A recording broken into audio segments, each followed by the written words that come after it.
እንግዲህ ገለቴ ግማሹን እንኳን ተናገረች ብዬ አላምንም። ያው ገለቴ አብረን ስንሮጥ የነበርን ልጅ ነች፣ ጓደኛችን ነች። ከባለቤቷ ጋርም አብረው ሲኖሩ እንደነበረ እናውቃለን። እኔ ዛሬ የሚያመኝ ነገር የገለቴ ገንዘብ ንብረቷን ማጣት አይደለም። እኔ ዛሬ 3 ልጆች አሉኝ። ይሄ ጉዳይ ግን ሴቶች ላይ ብቻ ሳይሆን ወንዶችም ላይ አለ። ብዙ ወንዶች አትሌቶችም የዚህ ሰለባ ይሆኑ አሉ።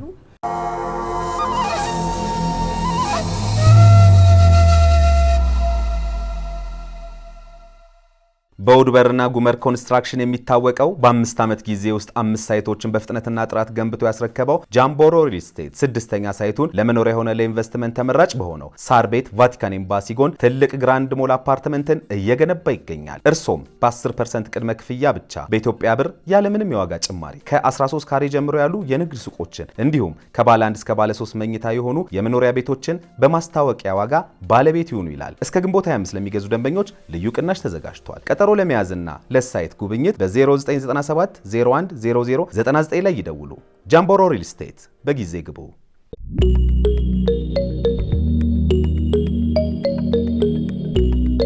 ኢሞሽናል ላለመሆን ሞክራለሁ።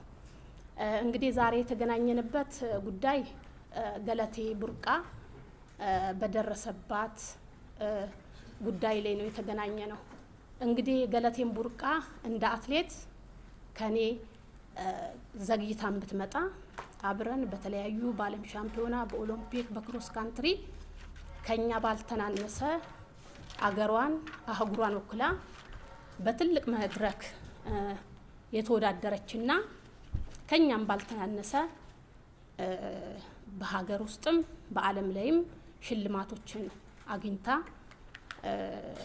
ራሷንም ሀገሯንም መለወጥ የምትችል አትሌት እንደሆነች ማንም ሊደብቀውም መቼም አይደለም ሊባልም አይችልም። ዛሬ እንግዲህ ገለቴ ያለችበትን ሁኔታ ሁላችንም በመጀመሪያ በኦሮምኛ ጤባሌ ተገኝታ ያደረገችውን ቃለ መልስ አይተናል። ትላንትናም በሰይፉ ፋንታውን ላይ ተናግራለች። እንግዲህ ገለቴ ግማሹን እንኳን ተናገረች ብዬ አላምንም። ለምን ከመጀመሪያው ጀምሮ የገለቴን ታሪክ እንደ ቅርበትም አብሬን በመስራት ስለማቀው ትላንትና እሷም ተናግራለች። አዲስ አበባ ስገባ አማርኛ እንኳን አልችልም፣ በራሴ ጥሬ ነው አማርኛ መጻፍም መናገርም የቻልኩት። እውነቷን ነው። እኛን እንኳን ስትጠራ ሴቷን አንተ ወንዱን አንቺ እያለች ነበር የምትጠራው። በጣም በልፋት በጥራት እዚህ የደረሰች አትሌት ነው። እንደተናገረችው እንግዲህ እናቷ ለምና ሁሉ እንዳሳደገቻት ነው የተናገረችው። እኔ ዛሬ የሚያመኝ ነገር የገለቴ ገንዘብ ንብረቷን ማጣት አይደለም። እኔ ዛሬ 3 ልጆች አሉኝ። ገለቴ ግን የሁሉ አመት ሮጣ አንድ ልጅ እንኳን የላትም። ይሄ ለኔ በጣም ነው የሚያመኝ። እኔ የገለቴ ገንዘብ የምን ጉዳይ አይደለም። ዛሬ ገለቴ ከኛ 3 አመት ወይ 2 አመት ታናሽ ብትሆን ነው። ሴት ልጅ ጊዜ አላት፣ የመሮጫ የመውለጃ ጊዜዋን እንኳን አጣለች። ገለቴ ከ2010 ጀምሮ በፍርድ ቤት ስትንከራተት ሌላ እንኳን የፍቅር ጓደኛ ይዛ ልጅ እንኳን ለመውለድ ያጣችበት ጊዜ ነው። እኔ እንዳየሁትኝ በቅርበትም ስለማቅ ነበር። ፕሮግራምም ነበራት ከ2010 በኋላ ልጅ የመውለድ ሀሳብ ነበራት። እኔ የሚያሳዝነኝ ንብረት አይደለም የገለቴ ቢያንስ አንድ ፍሬ እንኳን ሳይኖራት ይሄ ሁሉ አመት ሀገሯን ወክላ ተወዳድራ ዛሬ ያለችበት ሁኔታ ለኔ በጣም አሞኛል። እንግዲህ አሁን ዶክተር አያሌውም እንደተናገሩት ወርልድ አትሌቲክስ አትሌቶች ላይ የሚደርሰው ጥቃት በጣም በስፋት እየመጣ እየቀረበ በመገኘቱ ህግ አውጥቶ በሌላ ሀገር ላይ ህጎች እየተተገበሩ ይገኛል። በተለይ እንግዲህ እንደተናገሩት እነ ቀነኒሳ በኬንያ ላይ 2 አትሌቶች ህይወታቸው አልፏል። ከዛ በኋላ ህጉ በጣም ጠብቆ ይሄ ህግ በኢትዮጵያም እንዲተገበርና የአትሌቶች ጥቃት እንዲቆም በሚል ወደ ኢትዮጵያ አትሌቲክስ ፌዴሬሽን መጥቷል። እሱም ዶክተር አያሌው እንዳሉት በመስራት ላይ እንገኛለን። እኔ ደግሞ ትልቁ ነገር ወደዚህ ወደ አትሌቲክስ ፌዴሬሽን የመጣውበትም እንዲህ አይነትን የሴቶችን ጥቃት ለማስቆም ነው። እንግዲህ እኔ በሮጥኩባቸው አመታትም እንዲህ አይነት ነገሮች በጣም ብዙ አልፏል። አትሌቶች ላይ እንደተባለው በማናጀሮች፣ በባሎች፣ በጓደኞች ብዙ አይነት ችግሮች እያሳለፉ ነው አትሌቶች ወደ ውጤት የሚመጡት። ውጤት ካመጡ በኋላ ደግሞ በእንደዚህ አይነት በተለያየ ነገር አትሌቶቹ ቢያንስ የሚኖሩበትን ነገር እንኳን የሚያጡበት ሁኔታ ነው ያለው። ስለዚህ ገለቴም እንግዲህ ተናግራለች፣ በጣም ብዙ ቦታ ደርሳለች። ህግ የያዘውም ጉዳይ ነው። እኔ የምለው ህግም ትክክለኛ ፍትህ እንዲሰጣት፣ መንግስትም ደግሞ የገለቴን ጉዳይ በአትኩሮት አይቶ ለዚች ለሴት እንደ ሴትነቷም ትልቅ ነገር እንዲያደርግላት መልእክቴን አስተላልፋለሁ።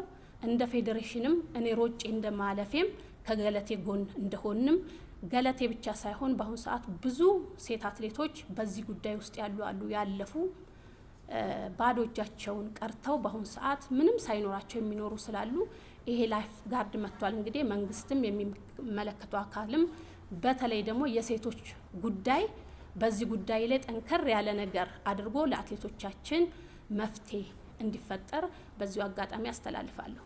ይሄ ጉዳይ ግን ሴቶች ላይ ብቻ ሳይሆን ወንዶችም ላይ አለ። ብዙ ወንዶች አትሌቶችም የዚህ ሰለባ ይሆኑ አሉ። ያው ወጥቶ ያለመናገሩ ነው እንጂ ወንዶች አትሌቶችም የዚህ ጥቃት ሰለባ ይሆኑ አሉ። ስለዚህ ሁላችንም ተባብረን እንዲህ አይነት ጥቃቶችን ማስቆም አለብን እላለሁ። እንግዲህ የሚመለከተው አካል ለገለቴ ፍትህ ለገለቴ እየደጋገምኩኝ ፍትህ ለገለቴ እላለሁ።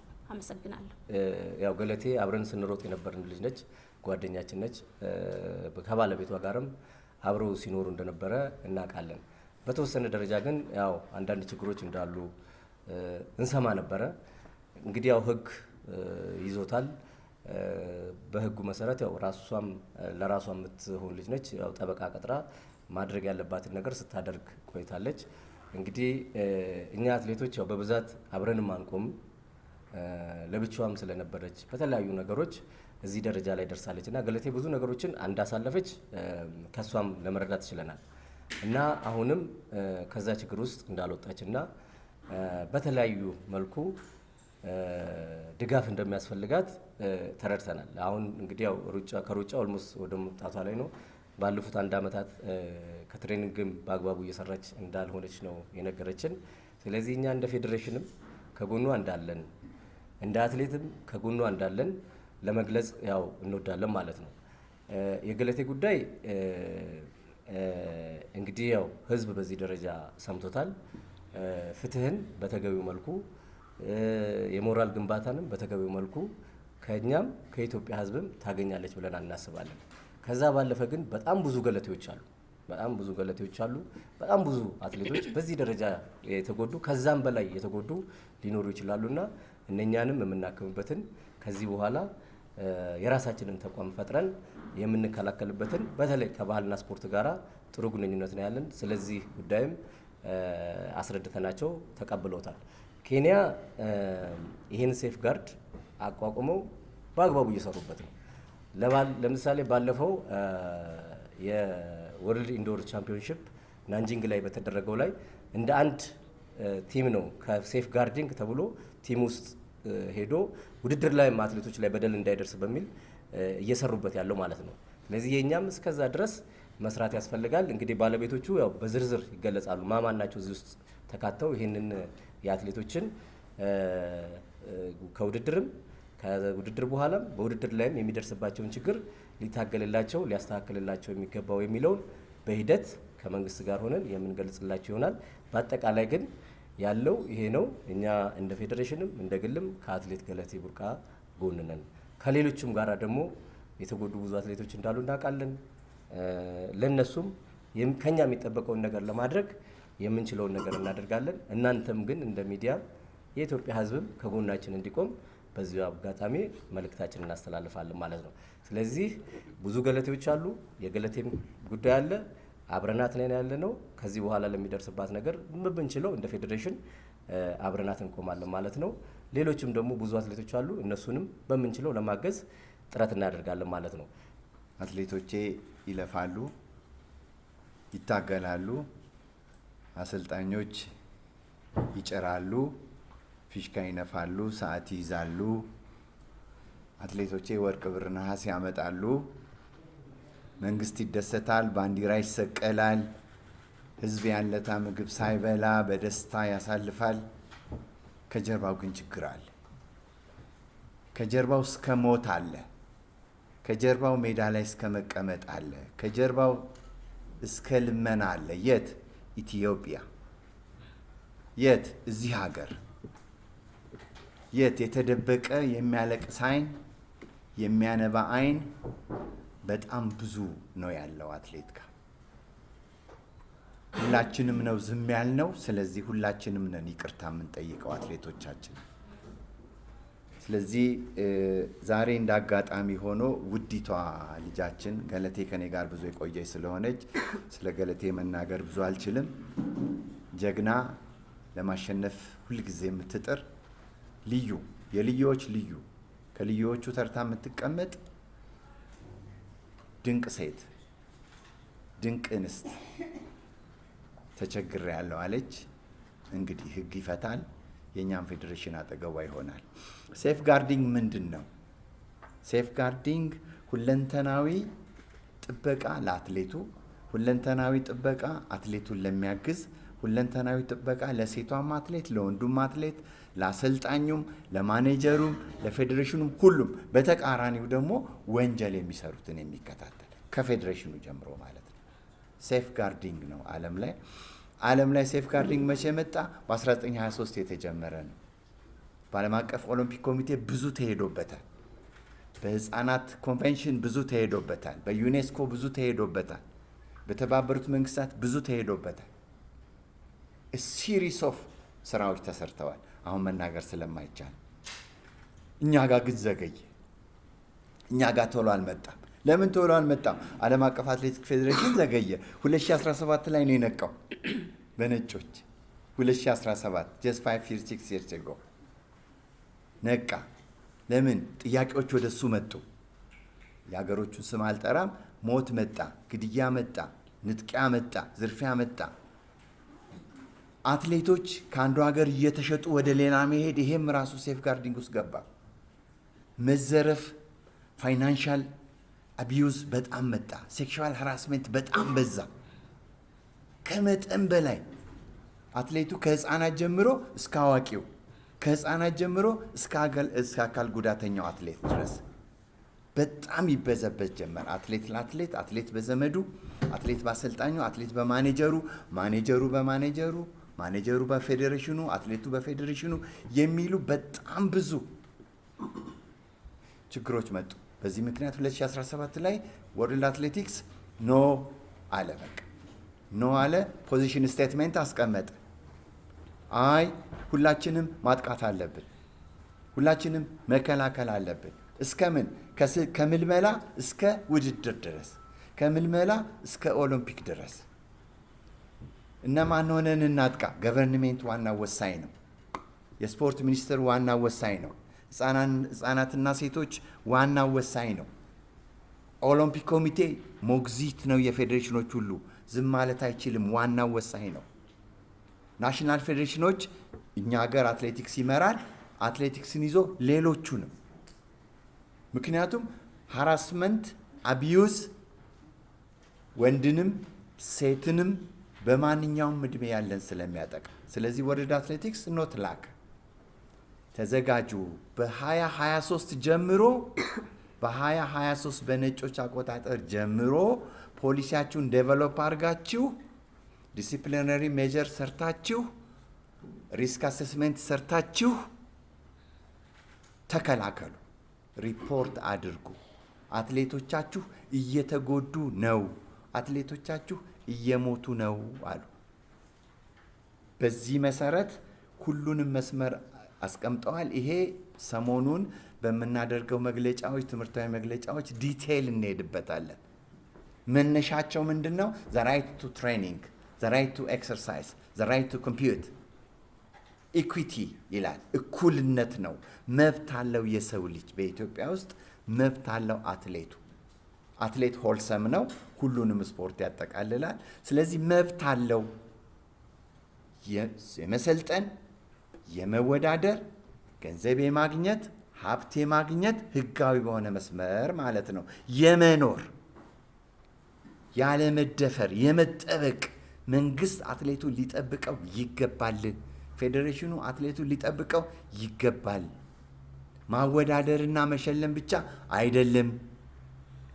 ቦሌ መቀበል ብቻ አይደለም። አትሌቱን እስከ መጨረሻ እስከሚኖርበት መንደሩ ድረስ እስከሚሰራበት ጫካ ድረስ ሊጠብቀው ይገባል። ማን? ሁሉም ህብረተሰቡ፣ ሁሉም ብዙሃን መገናኛ። ስለዚህ አትሌቱን ሁልጊዜ ካልጠበቅ ነው ሳይኮሎጂካል አቅም ያንሳል፣ ፊዚካል አቅም ያንሳል፣ ሶሻል አቅም ያንሳል። ማበድ ይመጣል፣ መገደል ይመጣል፣ መሞት ይመጣል። ራይት ቱ ኤክሰርሳይዝ ያሉት ይሄንን። ስለዚህ በዚህ መሰረት ፌዴሬሽኑ መንግስት ምን መስራት አለበት አስቀምጠዋል። ዝርዝር ተቀምጧል። እነማን ናቸው ቢግ ጃይንቶች የሚመለከታቸው? የወጣቶችና ስፖርት የባህልና ስፖርት ሚኒስቴር ስሙ አስሬ ስለሚቀያየር ያስቸግረኛል። እኔ በነበርኩበት ጊዜ አንድ 11 ተቀይሯል መሰለኝ። ሚኒስትሪው፣ የኦሎምፒክ ኮሚቴ፣ ፌዴራል ፖሊስ፣ ህግና ፍትህ፣ ሴቶችና ህጻናት፣ ኤንጂኦዎች፣ ፌዴሬሽኖች፣ ፓርቲኩላርሊ አትሌቲክስ ፌዴሬሽን ይሄንን ስራ በጃይንት ስቲሪንግ ኮሚቴ ሆነው ለመንግስት ማቅረብ አለባቸው። በቃ መንግስት ላይ ምክር ቤት ላይ መነገር አለበት። በቃ ይሄ ዘ ቢገስት ኢሹ ነው፣ ዶፒንግ ነው። ዶፒንግን ለመከላከል ሚኒስትሮች ምክር ቤት ገብተናል፣ ደርሰናል። በዘሌት ፕራይም ሚኒስተር መለስ ድረስ ሄደን ነበር። ስለዚህ አሁን ደግሞ ሌላ ዶፒንግ መጣ። ልጆቹን በሀገራቸው ላይ መኖር አልቻሉም፣ መብላት አልቻሉም፣ ማግኘት አልቻሉም። በጣም ነው ችግር ያለባቸው። ዝርዝሩን ዛሬ መናገር አንችልም እንጂ የልጆቹ ስም ሁሉ ይታወቃል፣ ጥቃታቸው ሁሉ ይታወቃል። ፕሬዝዳንታችን እንዳለው መሰረትን አትናገሪ ብያት እንጂ ሙሉውን ነው የምታውቀው። በላይነሽ ሙሉውን ነው፣ የማነ ሙሉውን ነው፣ ቢኒያም ሙሉውን ነው የሚያውቀው። ስለዚህ የተዳፈነ መስመር አለ፣ እሳተ ጎመራ። ስለዚህ ያንን መምራት አለባቸው። የኢትዮጵያ አትሌቲክ ፌዴሬሽን ደግሞ ቀዳሚ ስለሆነ በኢትዮጵያ ውስጥ የጀግኖች ማዕከል ስለሆነ የራሱን ፖሊሲ አዘጋጅቶ ከላይ በሚወርደው መሰረት እርምጃ ዛሬውኑ፣ ክትትል ዛሬውኑ፣ ባለቤት ዛሬውኑ አዘጋጅቶ አትሌቶቹን አለሁላችሁ ማለት መቻል አለበት የሚል ነው። በጣም ሰፊ ነው ውስጡ መስመር ያለው፣ ሁሉንም ነገር ያካትታል። ሰነዶች በሙሉ ተዘጋጅተዋል። አፍሪካ ውስጥ ሊዲንግ ፓርቱን የያዙት ሳውዝ አፍሪካና ኬንያ ናቸው። ኦልሬዲ ፕላንት አድርገው ኢምፕሊሜንት አድርገው ሪስክ አሰስሜንት አድርገው ምን ያህል ጥቃት ደርሷል የሚል ሁሉ ጥናት ጨርሰዋል። ምን ያህል ጥቃት አለ፣ የጥቃቱስ ክብደት ምን ያህል ነው የሚል ድረስ ደርሰዋል እነሱ። ኢትዮጵያ ደግሞ እናንተም አላችሁ፣ ሁላችንም አለን። አሁን ይሄ የኢትዮጵያ አትሌቲክ ፌዴሬሽን ብቻ አይደለም፣ ይሄ የስራ አስፈጻሚ ብቻ አይደለም ነው፣ ሁላችንም ነው የምንነሳው። እንዲያውም ቅድም የገለጹት ኮሚቴ ውስጥ ብዙሃን መገናኛም ስቴክሆልደር ነው፣ እዛ ጋር መኖር አለበት። በቃ አትሌቱን ከታች ከትምህርት ቤት ኪድስ አትሌቲክስ እኔ ጀምሬያለሁ ሰሞኑን። ኪድስ አትሌቲክስ አቋቁም ያለው ከ9 ዓመት ጀምሮ እዛ ጋር ሃራስሜንት አለ። በጓደኛዋ ይደርስባታል፣ በአስተማሪዋ ይደርስባታል፣ በምን ይደርስባታል? አያችሁ፣ ኪድስ አትሌቲክስ ጋር ይጀምራል። 9 ዓመቷ ላይ ይጀምራል። ስለዚህ ሁላችንም ተሰብስበን፣ ዶክሜንቶቹ በጣም ሪች ናቸው፣ ትልቅ አቅም ነው ያላቸው። መስራትን ብቻ ነው የሚፈልጉት። ዶክሜንቶቹ በአማርኛም በእንግሊዘኛም አዘጋጅተናቸዋል። ስለዚህ እነሱን ላውንች አድርጎ እርምጃ መውሰድ፣ ባለቤት መፍጠር እና በጣም መከታተል እና ዝም ብለን ተናግረን የምናልፈው ነገር እንዳይደለ። ምክንያቱም አትሌት ይቀጥላል፣ አትሌቲክስ ይቀጥላል፣ ድላችን ይቀጥላል። በዛ መካከል ቀበሮች ይመጣሉ፣ በዛ መካከል የቀን ጅቦች ይመጣሉ። ስለዚህ ይሄንን የሁላችንም አጀንዳ መሆኑን ለማብሰር ነው። በጣም አመሰግናለሁኝ።